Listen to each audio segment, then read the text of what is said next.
नमस्कार, शाम के 4 बजने वाले आपके साथ मैं हूं विद्यानाथ झा और मेरे साथ रूबिका लियाकत है। फास्ट एंड फैक्ट्स का वक्त हो गया। फास्ट एंड फैक्ट्स में हम आपको दिखाते हैं दिन की तमाम बड़ी खबरें पूरी रिसर्च के साथ।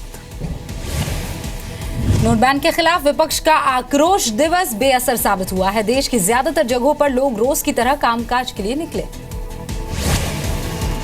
हफ्ते के पहले दिन आज दिल्ली में बंद का असर ना के बराबर दिखा। दुकानें, शोरूम, मंडी सब रोज की तरह खुले। ऐसी ही तस्वीरें मुंबई से भी सामने आई, जहां व्यापारी नोट बैन के फैसले पर सरकार का समर्थन करते दिखे। पश्चिम बंगाल की मुख्यमंत्री ममता बनर्जी नोटबंदी का विरोध कर रही हैं, लेकिन कोलकाता में भी बंद का कोई खास असर नजर नहीं आया। वाराणसी में भी व्यापारियों ने न सिर्फ दुकानें खोली बल्कि पोस्टर्स के जरिए भारत बंद का विरोध किया। नोएडा में व्यापारियों ने नोट बैन के फैसले के समर्थन में दुकानें खोली। ग्वालियर में व्यापारियों ने एक सुर में कहा कि 70 साल की खामोशी के बाद अब आक्रोश क्यों। नोट बैन से परेशानी नेताओं को ज्यादा जनता को हो रही है, लेकिन शोर नेता ज्यादा क्यों मचा रहे हैं? ये तो नेताओं से ही पूछ रहे हो जी। परेशानी तो हमें थोड़ी हो रही है, मगर उससे ज्यादा खुशी भी हो रही है। कुछ हमारे देश के लिए हो तो रहा है कुछ। कि काला धन तुम्हारा डूबा, धंधा हम क्यों बंद करें? जिनका काला धन डूबा है वो संसद में चिल्ला रहे हैं, जिनको अच्छा लग रहा है वो मार्केट खोल के मोदी का समर्थन कर रहे हैं। नोट बैन के खिलाफ विपक्ष के आंदोलन पर विपक्षी पार्टियों का अलग अलग रुख देखने को मिला। भारतीय जनता पार्टी के लोग अपने विरोधियों के ऊपर यह आरोप लगा रहे हैं कि हमने भारत बंद कर दिया है।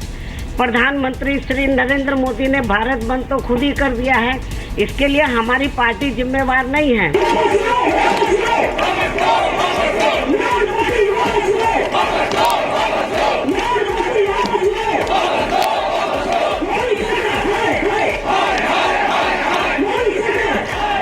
एक तो वैसे ही इन्होंने पैसे के नोटबंदी से भारत को बंद करा दिया है।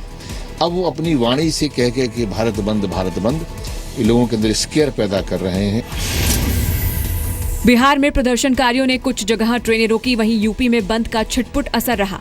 चेन्नई में डीएमके कार्यकर्ताओं ने जगह जगह बसें रोकने की कोशिश की। इलाहाबाद में समाजवादी पार्टी के कार्यकर्ताओं ने कई जगह सड़क जाम की। लेफ्ट पार्टियों ने नोटबंदी के खिलाफ 3 राज्यों में 12 घंटे का बंद बुलाया, लेकिन तृणमूल कांग्रेस ने इसका विरोध किया। मुलायम सिंह यादव ने भी कहा है कि समाजवादी पार्टी आक्रोश दिवस का समर्थन नहीं कर रही है। विपक्ष जहां आक्रोश दिवस मना रहा है, वहीं बीजेपी ने जन आभार दिवस मनाया।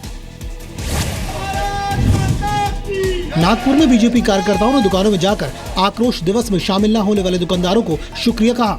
वहीं दिल्ली के पांडव नगर में भी बीजेपी कार्यकर्ताओं ने आक्रोश दिवस का विरोध किया। मैं यह मानता हूं कि नोटबंदी का जो फैसला है वो देश के हित में है। माननीय प्रधानमंत्री जी का यह बहुत साहसिक कदम है, इसका आम जनता में बहुत स्वागत है। काले धन का पर कार्रवाई का जो विरोध करने वाले दल हैं उससे जनता नाराज है, आक्रोशित है। 8 नवंबर को पीएम मोदी ने देश के नाम अपने संदेश में 500 और 1000 के नोट पर पाबंदी का ऐलान किया। संसद के भीतर और बाहर विपक्ष के विरोध के बावजूद सरकार ने नोट बैन का फैसला वापस लेने से इनकार कर दिया। पीएम अपनी रैलियों में कह चुके हैं कि नोट बैन की वजह से 50 दिन तक लोगों को दिक्कत झेलनी होगी। नोटबंदी से होने वाली दिक्कतों को दूर करने के लिए सरकार ने 5 राज्यों के मुख्यमंत्रियों की एक कमेटी बनाने का फैसला लिया है। आंध्र प्रदेश के मुख्यमंत्री चंद्रबाबू नायडू इसके अध्यक्ष होंगे। संसद के दोनों सदनों में आज भी हंगामा हुआ। लोकसभा और राज्यसभा को कल तक के लिए स्थगित करना पड़ा।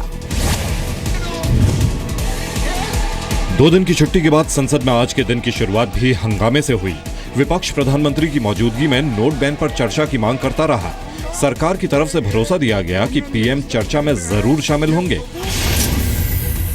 कम से कम 1200 घायल हो गए, तो इसीलिए ये जरूरी है कि आप एडजर्नमेंट मोशन को अलाउ करो। हम आपके सामने सारी चीजें रखेंगे और उस वक्त मालूम होगा क्या मोदी साहब सच है क्या हम सच है। यदि प्रतिपक्ष चाहता है कि प्रधानमंत्री भी आए तो प्रधानमंत्री जी आएंगे और जहां आवश्यक हुआ पूरे बहस में प्रधानमंत्री जी भी इंटरवेंशन करेंगे। कांग्रेस, सीपीएम, आरजेडी और डीएमके सांसदों ने संसद परिसर में महात्मा गांधी की मूर्ति के सामने प्रदर्शन किया। तमाम विपक्ष के नेता हैं, लेफ्ट के लोग भी हैं, कांग्रेस के लोग भी हैं, तमाम और पार्टियों के लोग जो एक साथ इससे पहले खड़े थे, आज भी गांधी मूर्ति पर खड़े होकर अपना प्रोटेस्ट दर्ज करा रहे हैं। और खास तौर पर राहुल गांधी ने साफ तौर पर कहा है कि पीएम संसद में आकर बयान दे। हालांकि विपक्ष के इस प्रदर्शन में भी फूट दिखी।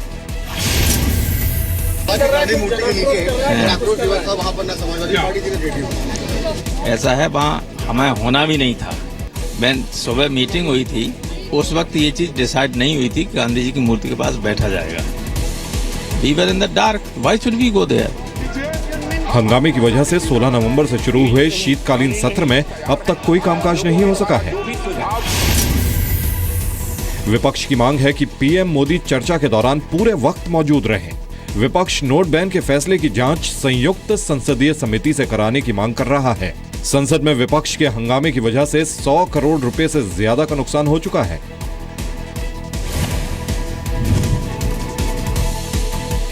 विपक्ष के हंगामे पर सरकार का आरोप है कि विपक्ष हंगामे की राजनीति कर रहा है। दरअसल खुद ही बहस नहीं करना चाहता विपक्ष।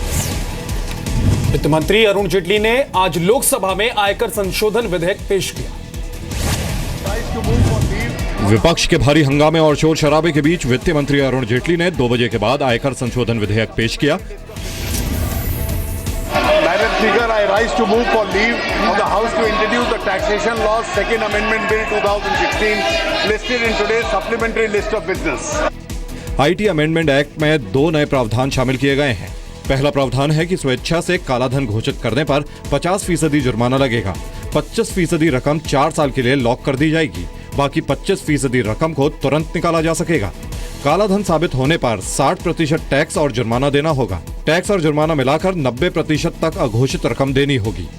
ये जो योजना अभी ये जो प्रस्ताव है उससे क्या होगा कि बड़े पैमाने पर इस पर रोक लगेगी और सरकार के पास भी बहुत सारा पैसा आ जाएगा।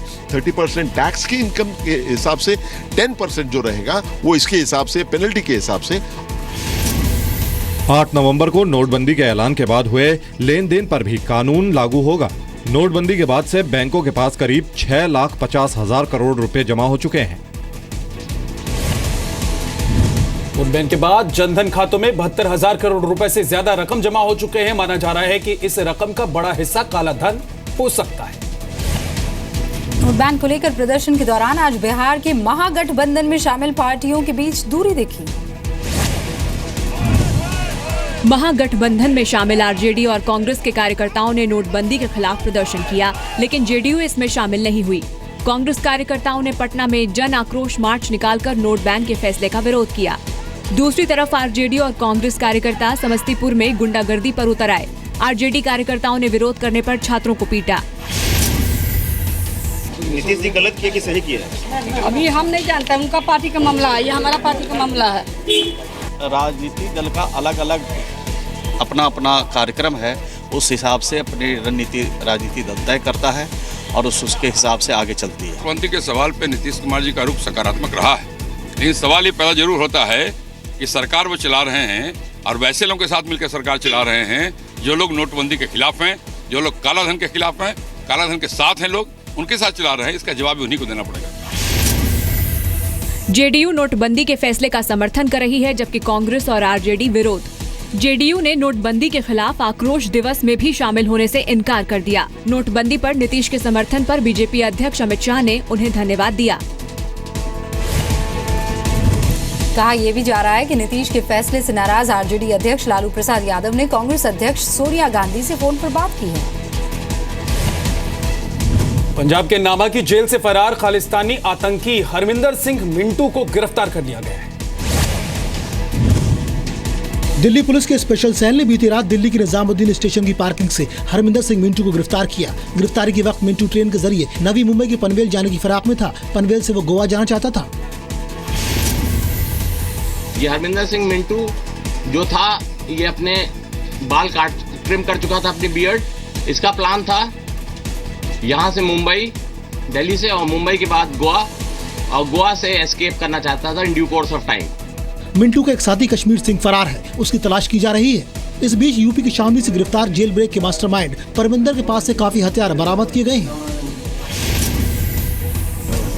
इसके द्वारा सूचना दी गई थी अलग अलग कि कुछ ठिकाने इसके द्वारा बताए गए थे, जिसमें कुछ ठिकाने हरियाणा के बताए गए थे और दिल्ली में जाने की भी इंफॉर्मेशन दी गई थी। उसके साथ साथ उत्तराखंड की भी इंफॉर्मेशन दी गई। रविवार सुबह पटियाला की नाबा जेल से हरमिंदर सिंह मिंटू समेत 6 कैदी फरार हुए थे।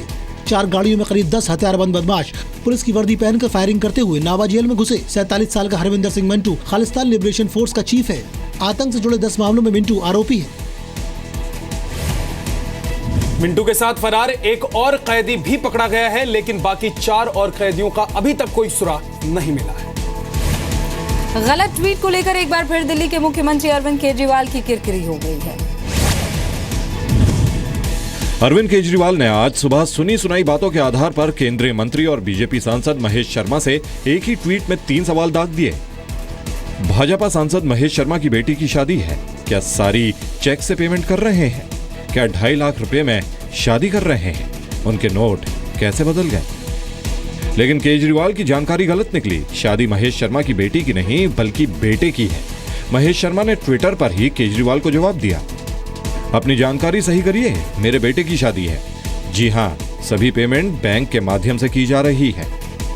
इनकम टैक्स के अधिकारी भी रह चुके हैं, वो कैसे रहे होंगे वो तो वक्त की बात है। ये हमारे शादी ब्याह ये सामाजिक रिश्ते हैं, ये समय आने के साथ सब चलते रहते हैं। तो मैं समझता हूँ इस तरह का उनका ये व्यवहार उचित नहीं है। नोट बैन को लेकर केजरीवाल पहले भी गलत ट्वीट कर चुके हैं। केजरीवाल ने मध्य प्रदेश के सतना में एक चोर की खुदकुशी को नोट बैन की वजह से खुदकुशी बताया था। चोर ने पकड़े जाने के डर से बैंक में खुदकुशी की थी, लेकिन केजरीवाल ने ट्वीट किया कि नोट ना मिलने की वजह से युवक ने खुदकुशी की। छानबीन के दौरान पता चला कि खुदकुशी करने वाला हिस्ट्री शीटर था और चोरी के दौरान वो बैंक में फंस गया था। केजरीवाल नोट बैन के खिलाफ इन दिनों ट्विटर पर काफी एक्टिव हैं। कश्मीर में शहीद सेना के जवान चंद्र सिंह को आज आखिरी विदाई दी जाएगी। उत्तराखंड के पिथौरागढ़ में पैतृक गांव पाली पांखू में पूरे सैनिक सम्मान के साथ शहीद चंद्र सिंह का अंतिम संस्कार हुआ।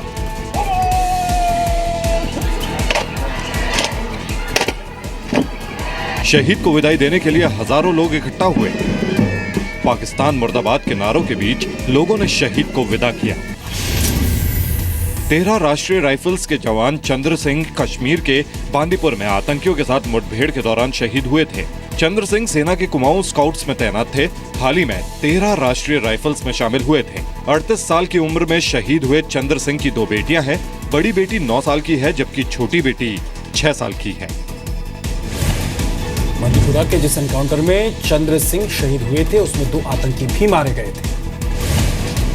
सन टीवी के रेड एफएम को लाइसेंस के मामले में सुप्रीम कोर्ट ने केंद्र को नोटिस जारी किया है। बीजेपी नेता सुब्रमण्यम स्वामी ने रेड एफएम को लाइसेंस के खिलाफ सुप्रीम कोर्ट में याचिका दायर की थी। रेड एफएम को फेज 3 के लाइसेंस मिलने पर स्वामी ने सवाल उठाए थे। स्वामी के मुताबिक रेडियो स्पेक्ट्रम के लिए पॉलिसी साफ नहीं होने का सन टीवी ने गलत फायदा उठाया। चार्जशीट वाले लोगों को लाइसेंस नहीं मिलना चाहिए। सन का टीवी का तो फायदा ही हुआ है, उसका तो नाम इतना खराब है, उनकी इतनी चोरी इतनी भयंकर है। और जो टेलीफोन लाइन पर जो उन्होंने फ्रॉड किया उसका भी मैंने जिक्र किया। सूचना प्रसारण मंत्रालय ने रेड एफएम को फेज 3 के नीलामी प्रक्रिया में शामिल होने की इजाजत नहीं दी थी। गृह मंत्रालय की तरफ से सुरक्षा क्लियरेंस नहीं मिलने की वजह से रेड एफएम को नीलामी प्रक्रिया में शामिल होने से रोका गया। सरकार के फैसले के खिलाफ रेड एफएम ने दिल्ली हाईकोर्ट में अपील की। हाईकोर्ट ने रेड एफएम को नीलामी प्रक्रिया में शामिल होने की इजाजत दे दी। हाईकोर्ट के फैसले के खिलाफ केंद्र ने सुप्रीम कोर्ट में अपील की, लेकिन इसे खारिज कर दिया गया। नोट बैन के बाद मचे घमासान के बीच मथुरा के एक जोड़े ने कैशलेस शादी कर मिसाल पेश की। मथुरा के पाडर गांव के रहने वाले गणेश कौशिक की बहन की शादी नोट बैन के ऐलान से पहले तय हुई थी। नोट बैन के फैसले से दोनों परिवार काफी परेशान थे, लेकिन दोनों परिवारों ने पीएम मोदी की अपील मानी और फैसला किया कि वो इस शादी को पूरी तरह से कैशलेस बनाएंगे। शादी का पूरा खर्च, चाहे बैंड हो या केटरिंग या फिर टेंट डेकोरेशन, सबका भुगतान चेक से किया।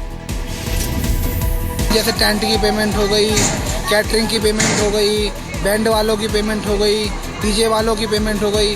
अब ये सब हमको चेक से करनी पड़ रही है, लेकिन हमको कोई परेशानी नहीं हो रही है क्योंकि ये व्यवस्था मोदी जी की अच्छी है और हम इसमें उनका सहमति और उनका सहयोग करेंगे। इसमें चेक है।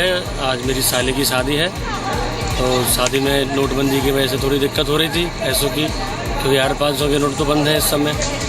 तो जो कन्यादान जो दिया है मैंने वो चेक के थ्रू दिया है। शादी में आए सभी मेहमानों को चेक से विदाई के पैसे दिए गए। शादी में आए लोगों ने भी तोहफे की जगह चेक दिया। 8 नवंबर को नोट बैन का ऐलान करते हुए पीएम मोदी ने लेन देन को कैशलेस करने की अपील की थी।